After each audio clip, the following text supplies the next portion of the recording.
বিবাহ সম্পর্কে জানা অত্যন্ত গুরুত্বপূর্ণ বিষয়। দাম্পত্য জীবনের সাফল্য এবং সুখ এই দুটি বিষয় মূলত বিবাহের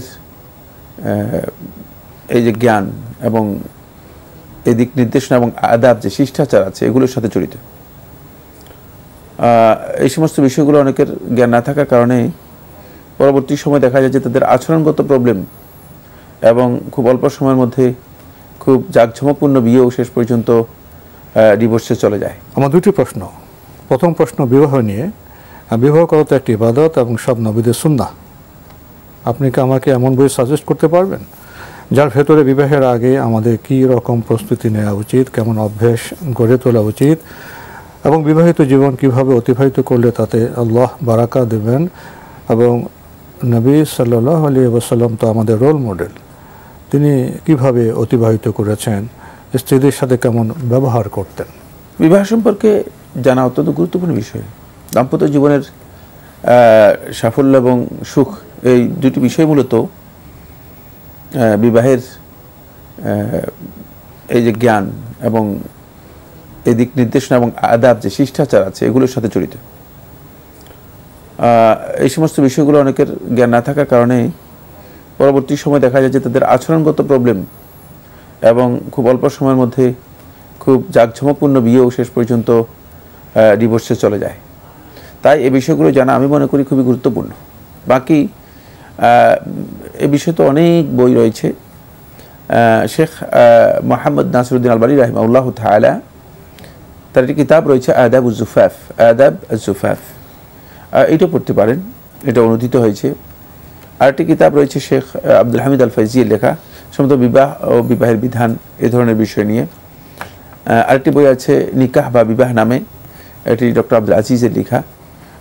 এই বইগুলো বাংলায় পাওয়া যায়। এছাড়াও আমার মনে হয় মার্কেটে আরও ইদানিং, কারণ নিত্য নতুন অনেক বই প্রকাশিত হচ্ছে এবং এখন তো বইয়ের মানে যেহেতু রাসূলুল্লাহ সাল্লাল্লাহু আলাইহি ওয়াসাল্লাম কিয়ামতের একটা অন্যতম আলামত হচ্ছে যেটা হলো অধিক পরিমাণে ইলম সম্প্রসারিত হবে, বই প্রকাশিত হবে।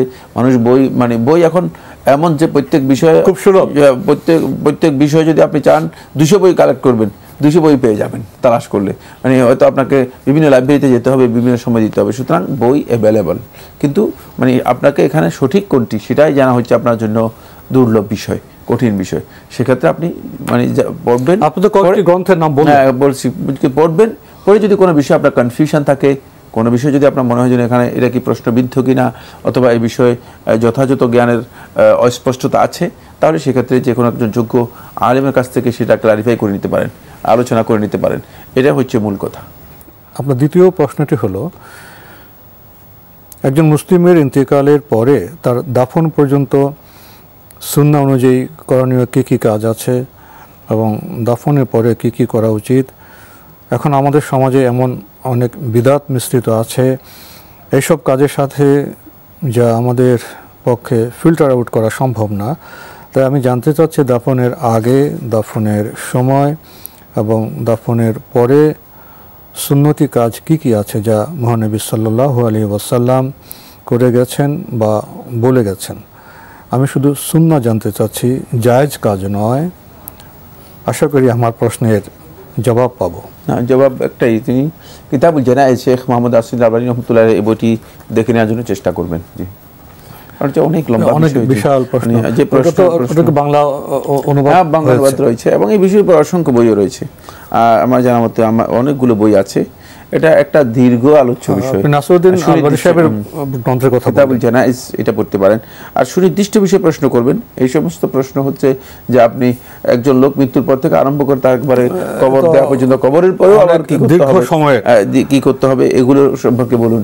মানে এটা দাফনের আগে, দাফনের সময়, দাফনের পরে, এই প্রশ্ন তো গ্রন্থের বিষয়। জি জি, এই প্রশ্ন তো প্রোগ্রাম এটা সম্ভব নয়।